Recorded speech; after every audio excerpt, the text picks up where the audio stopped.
Saudari-saudara yang terkasih di dalam Tuhan Yesus, marilah kita berdoa. Dalam nama Bapa dan Putra dan Roh Kudus. Amin. Bapa kami yang ada di surga, dimuliakanlah nama-Mu, datanglah kerajaan-Mu, dan jadilah kehendak-Mu di atas bumi seperti di dalam surga.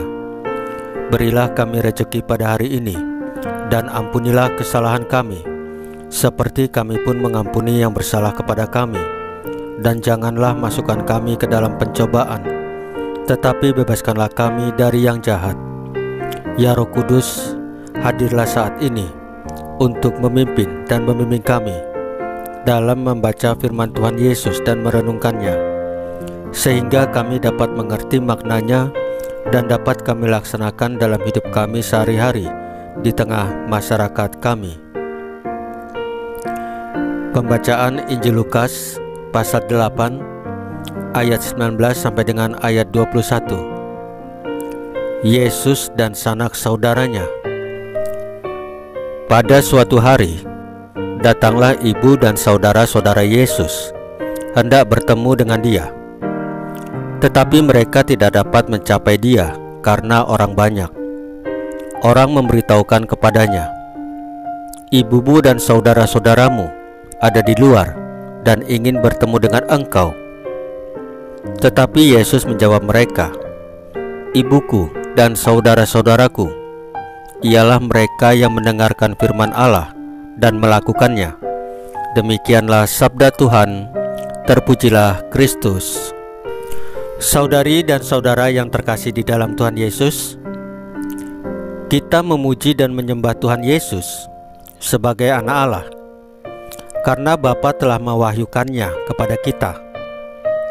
Di dalam sabdanya hari ini, Tuhan Yesus menganggap mereka yang mendengarkan firman Allah dan melakukannya adalah sebagai ibunya serta saudara-saudaranya, sebagai satu keluarga bersamanya.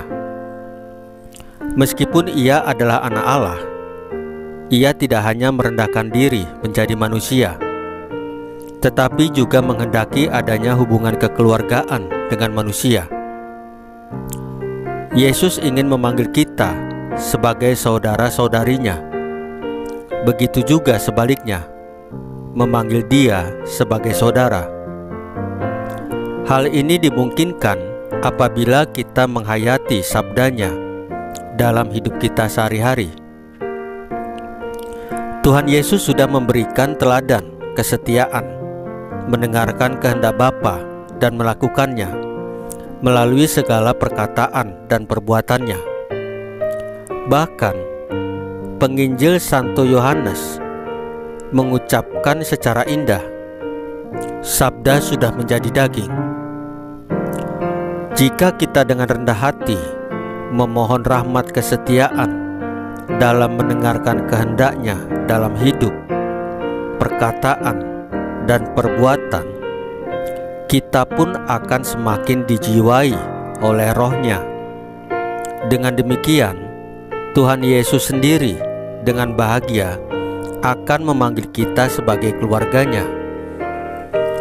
Saudari-saudara yang terkasih di dalam Tuhan Yesus, marilah kita berdoa. Ya Tuhan Yesus, terima kasih karena Engkau telah menjadi manusia dan ingin mengangkat kami sebagai keluarga-Mu. Berikanlah kami rahmat agar dengan setia membiarkan hidup kami mendengarkan dan melakukan sabda-Mu. Salam Maria, penuh rahmat, Tuhan sertamu. Terpujilah Engkau di antara wanita, dan terpujilah buah tubuh-Mu Yesus. Santa Maria Bunda Allah, doakanlah kami yang berdosa ini, sekarang dan waktu kami mati. Ya Tuhan Yesus, tambahkanlah iman kami hanya kepadamu saja, karena Engkau adalah Tuhan dan Juru Selamat kami satu-satunya, tidak ada yang lain.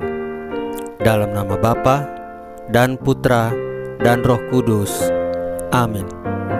Saudari-saudara yang terkasih di dalam Tuhan Yesus, bacaan dan renungan hari ini sudah selesai. Tuhan Yesus memberkati kita semua.